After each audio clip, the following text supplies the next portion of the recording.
तमाम दर्शकों का स्वागत है। हम चर्चा आज करने जा रहे हैं।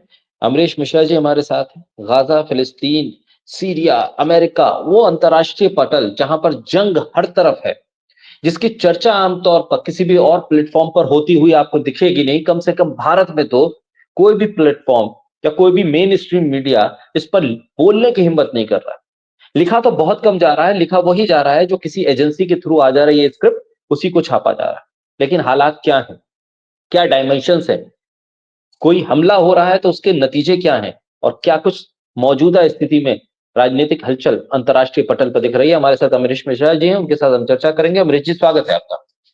बहुत बहुत धन्यवाद। अमरीश जी, सबसे पहले तो बात यहीं से हमने जब लास्ट बातचीत की थी, उसके बाद ये काफ़ी अरसे के बाद ये बातचीत हो रही है। क्या कुछ अब गाज़ा में हो रहा है? किस तरह की हलचल है? और इज़राइल के साथ जो जंग की शुरुआत हमास की हुई, क्या उसमें कुछ नरमी आ गई है सीरिया के एपिसोड के बाद? क्या लेबनान या फिर यमन के रास्ते जो कुछ हो रहा था, उसमें कुछ डेंट लगाने की जो कोशिश की गई है सीरिया पर के एपिसोड के बाद, उसमें वो कामयाब हुआ अमेरिका, इज़राइल? क्या स्थिति नज़र आ रही है? और वहाँ लोग क्या एक बार फिर इस जंग को भूलने की तरफ है या ये जंग इज़राइल के लिए मुश्किल पैदा कर रही है? नहीं, देखिए, सबसे सबसे पहले मैं एक अपील करना चाहूँगा। मेरा जो चैनल है अमरीश मिश्रा स्पीक्स टू, जो नया चैनल मैंने तीसरा चैनल बनाया, 2 बैन हो गए, उसको आप लोग प्लीज़ ज़रूर फ़ॉलो करिए। उसका भी मैं कमेंट सेक्शन में मैं उसका लिंक डाल दूँगा। प्लीज़ उसको फ़ॉलो करिए, नंबर 1। नंबर 2, देखिए, हम जो आपने जो मुद्दे उठाए, ये एक अजीब तरह की स्थिति है कि जो आपने पहले कहा कि क्या कुछ नरमी आ गई, इससे बिल्कुल उल्टा हुआ। नरमी के बजाय और ज़्यादा गर्मी आ गई।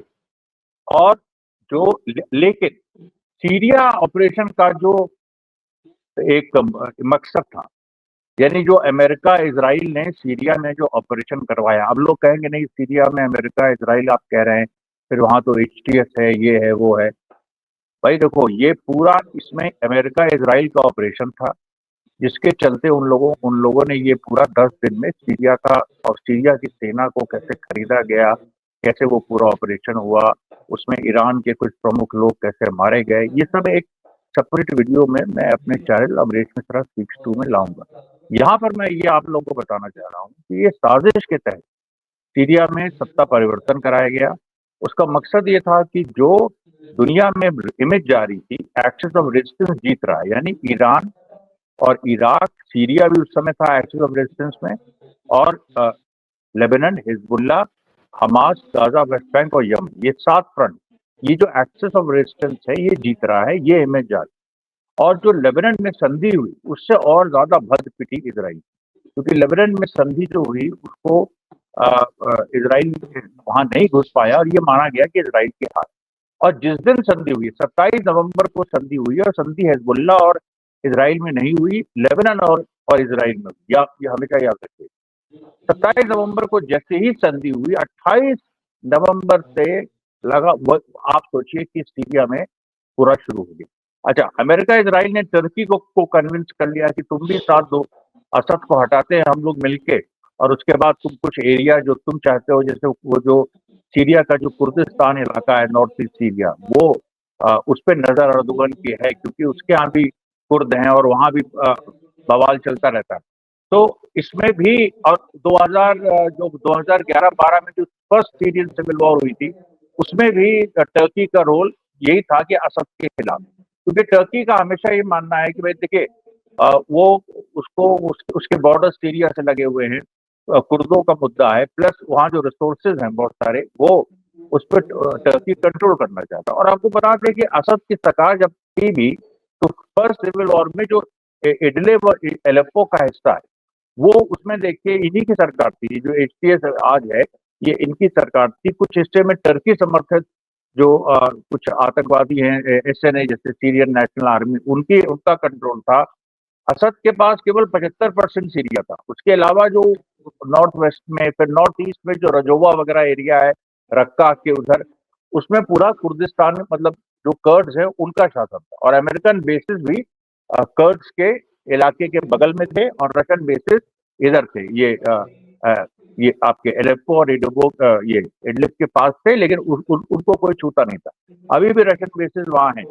अमेरिका ने जो अल तन्फ बेस है अमेरिका का, वो बिल्कुल कर्दिश एरियाज के पास है, और अमेरिका को कर्ड्स का आज से नहीं शुरू से सपोर्ट। आपको याद होगा फर्स्ट सिविल वॉर जो हुई थी सीरिया में, जो 2011 से लेकर 2018 तक, उसमें भी कर्ड्स जो है वो आईसिस के खिलाफ लड़े थे, और इस तरह से जो मिलिशिया नुसरा फ्रंट वगैरह थी वो लोग भी लड़े थे। बाद में तो ये हुआ था कि नुसरा फ्रंट जो बाद में एचटीएस आज बन गई है, और जो अल कायदा की ऑफशूट है, आईसिस बाद में बना है, अल कायदा की जो ऑफशूट है, तो वो जो है उन लोगों में आपसी लड़ाई भी थी, वो लगातार चलती थी। अब ये पूरा एक प्लान हुआ कि सारे ग्रुप्स को, जो भी एंटी असाद ग्रुप्स हैं, अलग अलग हैं, इन सबको एक साथ करो, और इस पे काम पिछले 1-1.5 साल से चल रहा था, और खास तौर पे 7 अक्टूबर 2023 के बाद ये और तेज हुआ कि जल्दी इसको करना है, क्योंकि कभी भी जरूरत पड़ सकती है। और वो इन लोगों ने तैयारी करके, सीआईए, मोसाद ने और टर्की की इंटेलिजेंस एजेंसीज ने मिलके तुरंत उसको लागू किया। 10 दिन में, आप सोचिए, 28 नवंबर को शुरू हुआ ये, और 8 दिसंबर तक आते आते ये लोग दमस्कस पे काबिज हो गए थे। ईरान और रशिया दोनों इतनी बड़ी ताकतें वो पीछे हो गई। तो सोचिए कितना बड़ा ये ऑपरेशन था, और इसके पीछे जो मैं वही कह रहा हूँ, इसकी सच्चाई अभी तक सामने नहीं आई है। मैं एक वीडियो इस पर बना रहा हूँ, क्योंकि इसमें और रिसर्च की जरूरत है। मैं वीडियो बना रहा हूँ इसमें, जो कि मैं रिलीज करूंगा 4-5 दिन में, जिसमें पूरा एक कॉन्स्पिरेसी शुरू होगी और घटनाक्रम होगा, इस दिन ये हुआ, इस दिन ये हुआ। क्योंकि सबसे बड़ा सवाल है कि ईरान और रशिया ने सीरिया को क्यों नहीं वो असद को बचा पाए, ये एक बड़ी बात है। तो वो क्यों नहीं हो पाया, और ईरान और रशिया उसमें क्यों पीछे हटे, वो वजह क्या थी, वो सारी बातें उसमें होंगी। अब हम यहाँ से शुरू करते हैं कि सीरिया पे सेटबैक लग गया, एक एक्ट ऑफ रेजिस्टेंस को सेटबैक लग गया। उसका मकसद ये था कि ध्यान हटाना, गाजा वेस्ट बैंक में हार हो रही है इसराइल की, और जो लेबनान में हार हुई है उससे ध्यान हटाना उसका मकसद।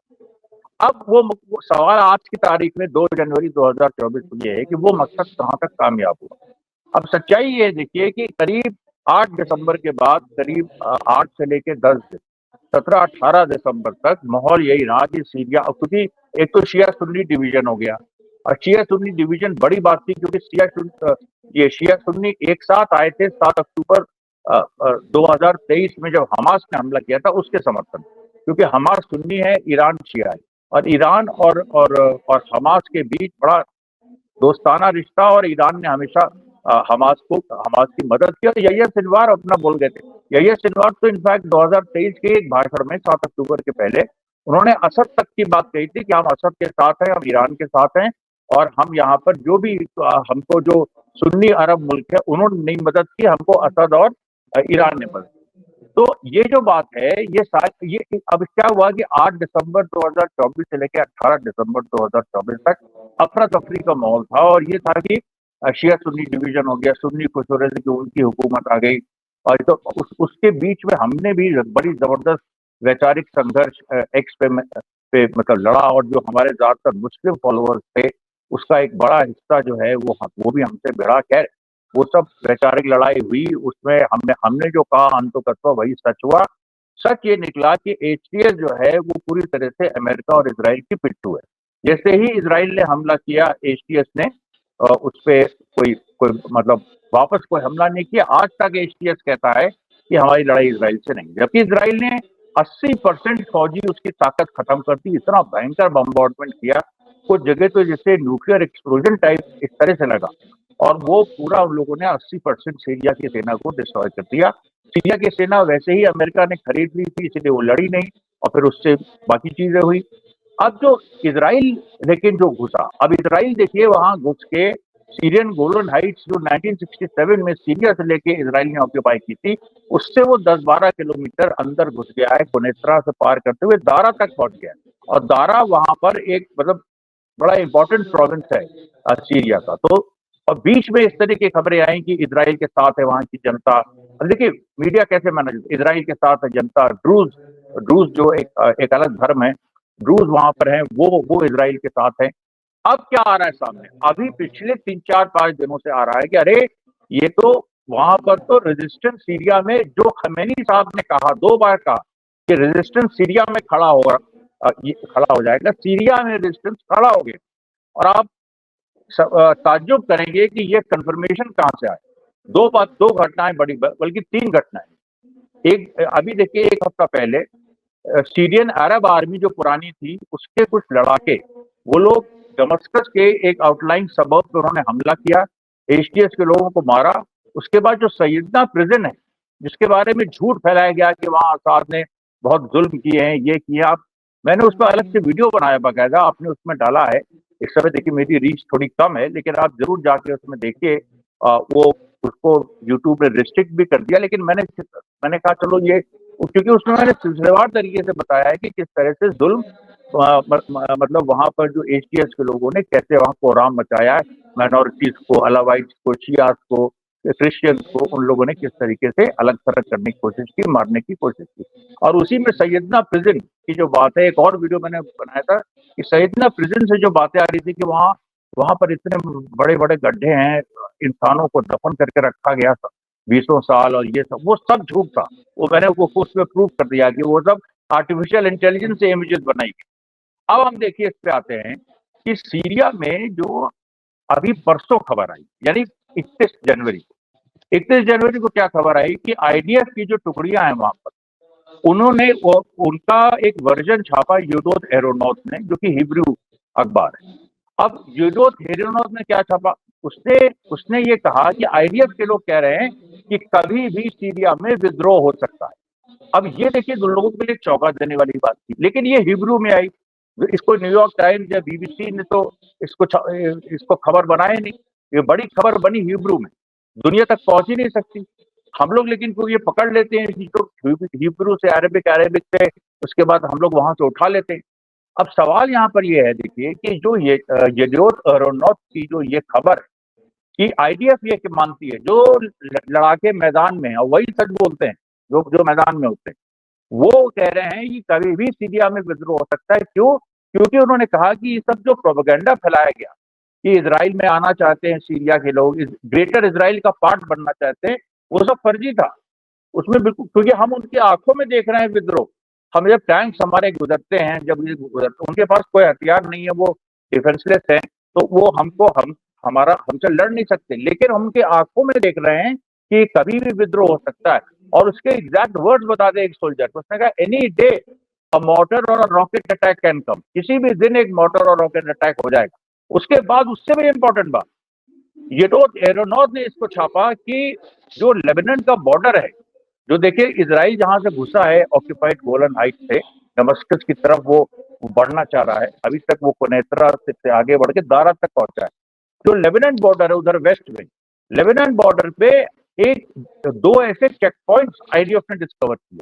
उसने सोचा कि ये चेक पॉइंट्स तो एचटीएस के होंगे या कोई और रेबल फैक्शन के होंगे, वो निकले रेजिस्टेंस के। तो उन्होंने कहा रेजिस्टेंस यहाँ से कहां से आ गई? उन्होंने कहा हम लोग सीरियन रेजिस्टेंस है, हम लोग खिलाफ है एचटीएस के।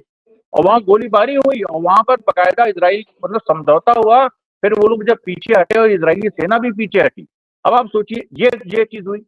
उसके साथ साथ ये एक 14 एचटीएस के लोग ये मार दिए गए, जो अलावाइट इलाके हैं उसके पास, ये जो आपका टार्टूस है और जो आपका एक और इलाका है जो जो, जो अलावाइट डोमिनेटेड है, वहां पर 14 एचटीएस मिलिटेंट्स मार दिए गए। उसके बाद एचटीएस ने वहां पर जुल्म करना शुरू किया, वहां पर शियाओं पे, अलावाइट पे, क्रिश्चियन पे, उनको क्रॉल कराना, उनको कुत्ते की तरह भगवाना, गाला रेतना।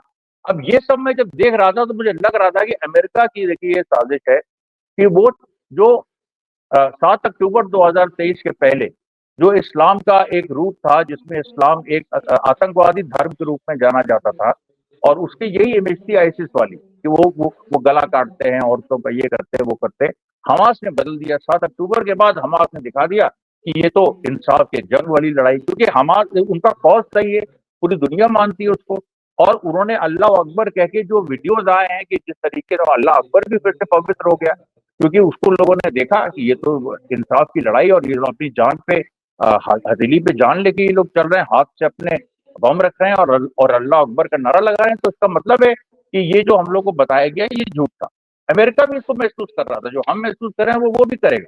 तो जो जो एक इस तरह का जो एक दिमाग होता है, एक बड़ा दिमाग जो विश्व जो जो वैश्विक स्तर पे सोचता है ग्लोबल लेवल पे, वो कोई भी, तो अमेरिका भी इस चीज को देख रहा था कि यार ये तो खेल ही उल्टा हो गया। हमास ने एक साल में वो पूरा आते आते ये हालत कर दी है कि आज इस्लाम को लोग एक पॉजिटिव धर्म मानने लगे हैं, और उसके साथ साथ जो आतंकवादी छवि थी इस्लाम की, वो खत्म हो गई है। हमास से एसोसिएट हो गया है इस्लाम, और हमास ने बिल्कुल उसको एक अल्लाह अकबर की वॉर क्राई को ये देख दिया कि कैसे जालिम के खिलाफ लड़ाई होती है। दूसरी पूरी दुनिया इससे प्रभावित हो रही है। अमेरिका में क्रांतियां हो रही हैं, सब जगह दुनिया के कई जगह पर, पूरे अरब वर्ल्ड में उभार हो रहा है, क्रांति हो रही। तो ये सब देखते हुए उन्होंने कहा सीरिया करना जरूरी है, और सीरिया में उन्होंने फिर वही इमेजेस वापस आई जो आईसिस के समय की इमेजेस थी, जो 7 अक्टूबर 2023 के पहले की इमेजेस। फिर से जो मुस्लिम फाइटर्स हैं अल्लाह अल्लाह अकबर कह के गला काट रहे हैं, ये इमेजेस चली हैं, ये इमेजेस चली हैं। और वही अल्लाह अकबर कह के जो हमास के लोगों ने कोई किसी भी एक मतलब 45,000 गाजा के लोग मार दिए गए हैं, 70% औरतें और बच्चे हैं।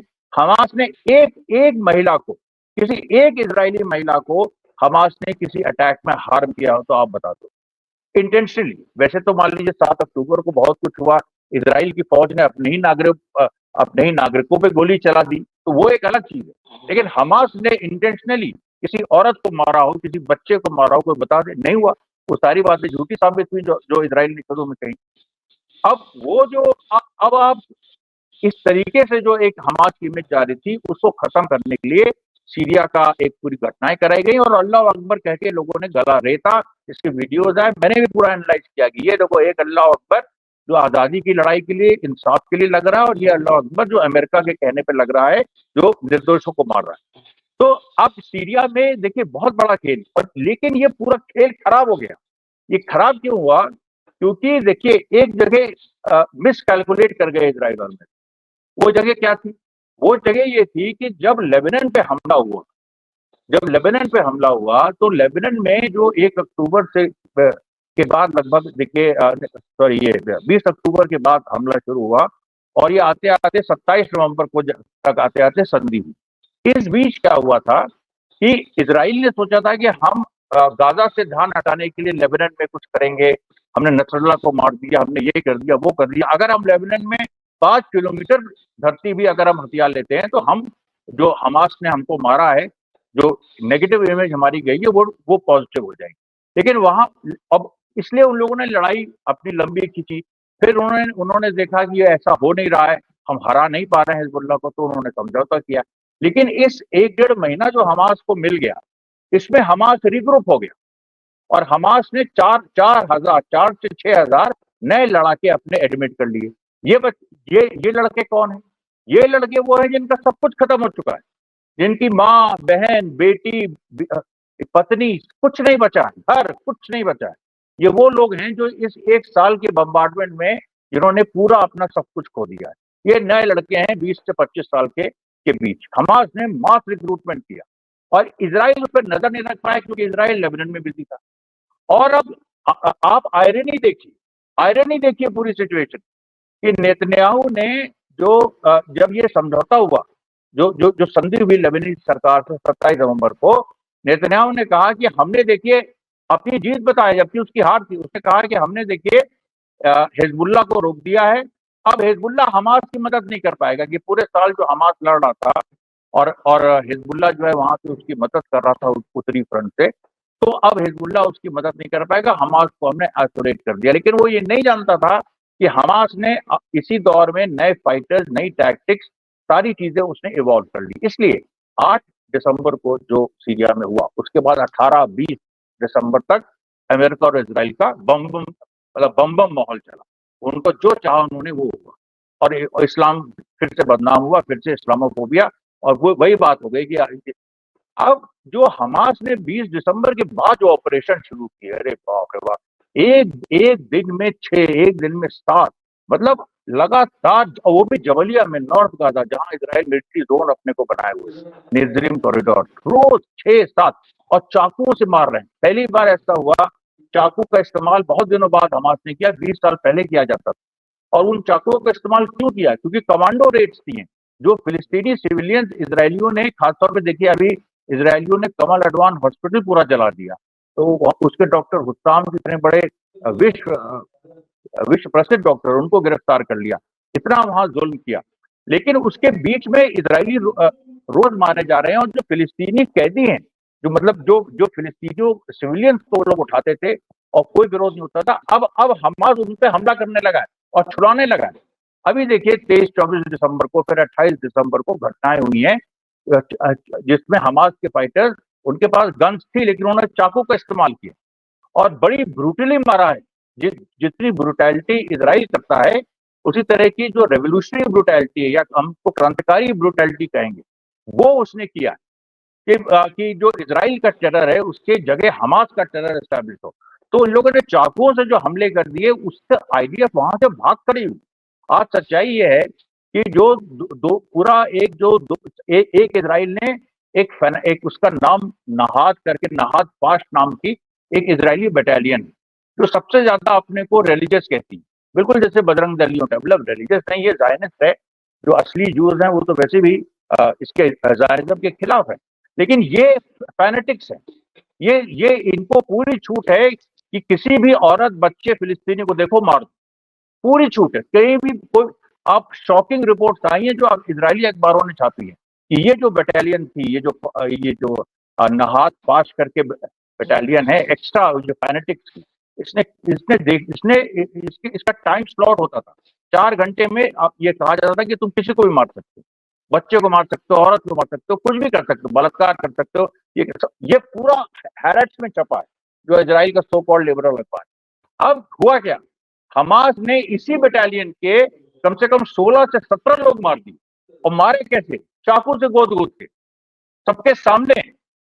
उसके बाद दूसरी बात सुनिए, वहां पर आईडीएफ में जो नॉर्थ गाजा में जो 18 किलोमीटर की स्ट्रिप है नेदरिम एक्सिस, जहां इजराइल है और कहता है कि इस एरिया को हम मिला लेंगे इजराइल, उसके 300 मीटर की दूरी से, बेत हनून वहां जो जगह है, उसकी 300 मीटर की दूरी से आज भी देखिए हुआ, कल भी हुआ था, करीब पिछले 4 दिनों से हमास रॉकेट मार रहा है। कहां? जेरूसलम में उसने रॉकेट मारे। और लोग ये कह रहे हैं, और फिर इजरायली प्रेस को, ये तो इवन नेतन्याहू के साथ है, उनको ये कहना पड़ रहा है कि भैया ये बताओ कि तुम तो वहां जीत गए थे, चलो बार बार तुम वहां जाते हो, जीत के आते हो, फिर हार जाते हो, फिर जीत के आते हो, फिर तुम्हें वहां जाना पड़ता है, चलो वो भी ठीक है। लेकिन 300 मीटर की दूरी पे कोई रॉकेट चला रहा है और मार रहा है, और इजरायली सेटलमेंट, तो वो तुमको दिखाई नहीं दे रहा है, तो तुम रोक नहीं सकते हो। इजरायली पूछ रहे हैं कि ये क्या हो रहा है, और सच में, और वो कुछ नहीं कर सकते क्योंकि आईडीएफ के लोग आतंक में डरे हुए हैं। अगर चाकू गोदू फोर्स आ गई तो क्या होगा? तो वो मरने को, भाई आदमी फौज में मरने को तैयार रहता है, लेकिन भयंकर मौत नहीं मरना चाहता कोई, ब्रूटल मौत कोई नहीं मरना चाहता है। हमास ने पकड़ लिए नब। और उसके बाद देखिए दूसरी बात जो हो रही है, यमन ने पिछले 10 दिनों में 14 हमले कर दिए और तेल अवीव पे हमले किए हैं। और उसमें बाकायदा ये बात आ रही है, इजरायली पत्रकार कह रहे हैं कि हम लोग रोज सुबह उठते हैं सायरनों के साथ। ये कब तक चलेगा? रोज सायरन बजते हैं, रोज 20 लाख लोग शेल्टर की तरफ भागते हैं, और रोज उसमें भगदड़ में 10 से लेके 15 से लेके 20 जो है सेटलर घायल हो जाते हैं। और घायल इजराइल कहता है, अब ऐसे भागने में कौन सा ऐसा, मतलब घायल, ऐसे कोई बहुत कुंभ मेला तो वहां लगा नहीं है कि आप एकदम से मतलब स्टैम्पीड हो जाएगा। वहां पर आपके पास सब कुछ सुविधाएं हैं, वहां शेल्टर्स हैं। भागने में नहीं, ये तो रॉकेट की मार से लोग मारे जा रहे हैं तेल अवीव के अंदर, जो इजराइल घायलों के रूप में पेश कर रहा है। सच्चाई पता चलेगी अभी कुछ दिनों बाद कि यमन ने कितना नुकसान किया। उसके बाद यमन पर 2 बार बमबारी हुई, और फिर भी यमन ने मारा है। कभी कल तक मारा है, आज भी मारेगा, देखिएगा कोई ना कोई खबर आ जाएगी। और मैंने आपसे इसी चैनल पे कहा था कि यमन ने पूरी तैयारी कर रखी है, और यमन एक ऐसे मौके पे मारेगा जहां पर सब लोग और लोग चुपेंगे, क्योंकि हिजबुल्लाह अभी फाइट नहीं कर सकता। 60 दिन के सीज फायर है जो इसराइल ने मांगा है, 60 दिन में हम विड्रॉ करेंगे। हिजबुल्लाह 61वें दिन का इंतजार कर रहा है पूरी तरह से। वो जब मारेगा 61वें दिन, तो आप देखिएगा, क्योंकि इसराइल ने बहुत सीज फायर वायलेशन किया। लेकिन अभी जो मदद हमास को लगातार हिजबुल्लाह से मिलती थी, कि पूरा नॉर्थ से लगातार नॉर्थ इसराइल डिस्टर्ब रहता था, वो अभी रोका हुआ है। इसलिए लोगों को ये इंप्रेशन लग रहा है कि मामला कुछ नरम पड़ गया। लेकिन यमन ने जो साउथ से मार शुरू की, और यमन ने, आपको मैंने बताया कि वो यमन की जो तैयारी है वो ग्राउंड इन्वेजन की, वो ग्राउंड इन्वेजन वो इजराइल का कभी भी कर सकता है। देखिए ट्रंप 20 तारीख को आ जाए, उसके बाद आप देखिएगा कि क्या एक स्थिति बनती है, यमन कभी भी ग्राउंड इन्वेजन कर सकता है। दूसरी बात ये हुई। तीसरी बात देखिए ईरान। अब ईरान जो है, ईरान का पूरा जो इस समय, ईरान समझ गया था सीरिया के बाद कि एक बड़ा धक्का उसको लगा है। बहुत सारी उस पे ये लोग, एक मूलभूत जो कमजोरी है, सीरिया की कमजोरी थी, वहाँ की जो आर्थिक आर्थिक व्यवस्था, वहाँ की सेना का डीमोरलाइजेशन, वहाँ मोसाद और सीआईए का भयंकर पेनिट्रेशन उनकी सेना में, ये वो नहीं देख पाए। और इसलिए देखिए इसराइल ईरान के बहुत सारे लोग वहाँ चुपचाप मारे भी गए और बहुत सारी चीजें हुई हैं, वो मैं बाद में अपने वीडियो में क्लियर करूंगा। लेकिन ईरान का अब खेल क्या है, ईरान अब जानता है कि अभी वो अगर इसराइल पे स्ट्राइक करेगा, क्योंकि उसको स्ट्राइक करना है, 26 अक्टूबर को इसराइल ने ईरान पे स्ट्राइक किया, तो उसके बाद एक स्ट्राइक ईरान की बनती थी। तो ईरान की वो स्ट्राइक अभी भी मतलब उसका समय है, लेकिन ईरान ने अभी उस चीज को किया नहीं। क्यों? क्योंकि अभी वो करेगा तो बात तुरंत आ जाएगी कि देखो सीरिया में ये हुआ, वो हुआ, उसके बाद ईरान के अभी, और ईरान पे प्रेशर अमेरिका इस समय लगाए हुए कि वो जो न्यूक्लियर सैंक्शन और इस तरह के, ट्रंप भी कुछ इस तरह के बयान कभी देता है, हालांकि उस तरीके से वो एग्रेसिव नहीं रह गया ईरान के प्रति पहले की तरह, लेकिन फिर भी देता है। तो ईरान इस समय देखिए उसने पूरा एक स्ट्रेटेजी के तहत यमन की तरफ, और उसने वेस्ट, और ये और गाजा के अलावा जो वेस्ट बैंक में हथियार पहुंच गए, ये भी तभी हुआ जब इजराइल लेबनान में फंसा हुआ। तो ये देखिए, ये आप इस लड़ाई को देखिए जो axis of resistance versus NATO, America और इजराइल चल रही, इसमें देखिए एक कदम अगर पीछे हटता है एक्सेस ऑफ रेजिस्टेंस सीरिया, तो 2 कदम आगे बढ़ता है। एक कदम पीछे हटा वो सीरिया में, इधर, लेकिन इधर हमास को फिर से रिग्रुप किया गया, वेस्ट बैंक हथियार पहुंचाए गए। आज वेस्ट बैंक की क्या हालत है? वेस्ट बैंक की हालत यह है कि पूरे वेस्ट बैंक में थर्ड इंतिफादा शुरू हो गया है, ज्यादा खतरनाक, क्योंकि इस बार हथियारों से जनता लड़ रही। और ये स्थिति आ गई कि आईडीएफ ने कहा कि अगर हम लोग ज्यादा आगे आएंगे तो काम नहीं बनेगा, तो पैलेस्टीनियन अथॉरिटी, जो गद्दार महमूद अब्बास, उसकी अथॉरिटी को बुलाया गया कि तुम लड़ो। और वो जो लड़ने आई उसमें तो फिलिस्तीनी है, तो उसको लेके अब उसने, अच्छा महमूद अब्बास गद्दार है, तो पैसों में बिका है, लेकिन उसने एक पॉइंट उठा दिया, उसने कहा कि हमें हथियार दो। तो अब अमेरिका ने कहा, अमेरिका ने इसराइल से कहा कि इनको हथियार दो। इसराइल ने कहा हम हथियार कैसे दे दें, ये तो फिलिस्तीनी है तो फिलिस्तीनी, हमारे लिए अभी काम कर रहे हैं, लेकिन है तो फिलिस्तीनी। कल को ये हथियार कब ये पलट जाए पता नहीं। और वाकई वहां वही हुआ कि वहां पर पैलेस्टीनियन अथॉरिटी के जो भी 5 से 6 हजार फाइटर्स हैं, जिन्होंने अभी भी जेरेन को ब्लॉकेट कर रखा है और पैलेस्टीनियन रेजिस्टेंस से लड़ रहे हैं, उन लोगों के 6 अफसर मारे जा चुके हैं, उनके बड़े हिस्से जो है वो पीछे हट गए हैं, कई सोल्जर्स उसमें से उन्होंने वहां उनको छोड़ दिया है। ये पूरी स्थिति वहां पर बनी। अब आपने अमेरिका देखिए, अब हथियार उसको इसराइल नहीं दी, क्योंकि उन्होंने कहा कि रेजिस्टेंस के पास बेहतर हथियार है। तो फिर ये हुआ कि वेस्ट बैंक में कैसे बेहतर हथियार हो गए, गाजा तो है नहीं। तो यही बात है कि वो जो लेबनान में 1 डेढ़ महीना तुम फंसे थे, तुम नहीं देख पाए ईरान ने कैसे वेस्ट बैंक में हथियार पहुंचा दी। और उसके बाद आज जो स्थिति है कि वेस्ट बैंक में रोज घटनाएं हो रही हैं, पैलेस्टीनियन अथॉरिटी को इन लोगों ने आगे कर दिया। और आईडीएफ के एक सीनियर कमांडर का बयान आया है कल ही, उसने कहा है कि अभी भी देखिए वेस्ट बैंक में हमारी 21 बटालियन है। 21 बटालियन मतलब हर बटालियन में 500 से 700 लोग होते हैं। तो कह रहे थे 21 बटालियन है, लेकिन अगर पैलेस्टीनियन अथॉरिटी कोलैप्स कर गई तो 40 बटालियन लगानी पड़ेगी। हम लाएंगे कहां से? हमारे पास आदमी नहीं है। सीरिया में लोग फंसे हैं, लेबनान बॉर्डर पे अभी पूरा मोर्चाबंदी है, उसके बाद गाजा में लोग फंसे हैं। हमारे पास 40 बटालियन के बराबर आदमी नहीं, हम कहां से लाएंगे? और पैलेस्टीनियन अथॉरिटी तो कोलैप्स कर रही है भैया। कल सारी जो, क्योंकि देखिए वो ट्राइबल मतलब अ, जो मतलब अरब्स हैं, वो अभी भी देखिए ट्राइबल एक सोसाइटी उनमें है। तो जो ट्राइब्स हैं उनकी मीटिंग हुई बकायदा हिब्रॉन में कल, और उन्होंने पूरा डिक्लेयर किया। उन्होंने कहा कि ये जो पैलेस्टीनियन अथॉरिटी कर रही है, महमूद अब्बास को वार्न किया कि तुम पीछे हट जाओ, क्योंकि देखो इससे जो होता है ना, फिर वो ब्लड फ्यूड शुरू हो जाते हैं कि पैलेस्टीनियन अथॉरिटी ने पैलेस्टीनियन रेजिस्टेंस के एक आदमी को मारा, फिर उसकी जो ट्राइब है वो बदला लेगी, फिर वो बदला। तो उन्होंने कहा इस तरह की चीज अगर तुम आपस में करवाओगे तो इससे पूरा गृहयुद्ध हो जाएगा, और ये चीज तुमको, अगर तुमने नहीं रोकी तो हम तुम्हें मार देंगे। इतना यहां तक बोल दी महमूद अब्बास को। अब आज सुबह से महमूद अब्बास एकदम एक अपने बिल में छुपा हुआ है। रमल्ला जहां उसका हेडक्वार्टर है वहां पर घुस के पैलेस्टीनियन रेजिस्टेंस मार रहा है। तो अब आप ये बताइए, ये पूरी जो सिचुएशन है ये ज्यादा कॉम्प्लेक्स हुई है, लेकिन बात वही है कि एक कदम एक्शन ऑफ रेजिस्टेंस पीछे हटा है तो 2 कदम वो आगे बढ़ा। ये देखिए आज की पूरी।